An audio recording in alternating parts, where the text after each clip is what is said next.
ricorderò per il tuo spirito di saggezza, per l'altruismo e compattezza e temperanza, strabiliante rilevanza.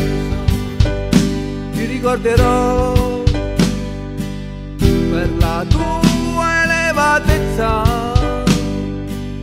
per la tua franchezza, l'osservanza e ampia perseveranza.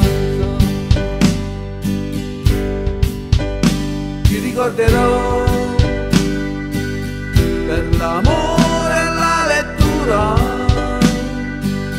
luci, verbe e sacra scrittura e le collezioni che conservavi con premura e con cura.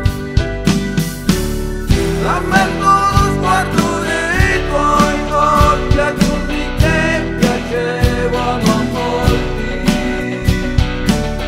Sei stato il faro, il mio sostegno fino a quando ti ha portato via il vento, e adesso sento la tua assenza,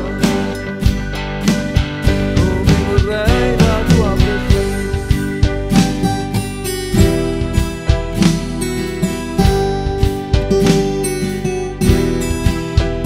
Ti ricorderò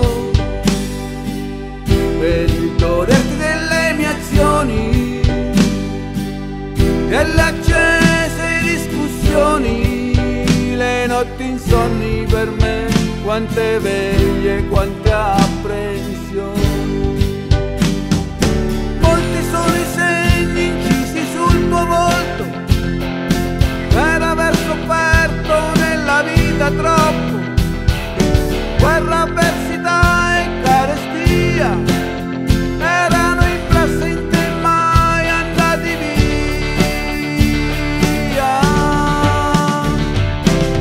Rammento esortazioni dette da te come il rispetto per tutti e senza sé.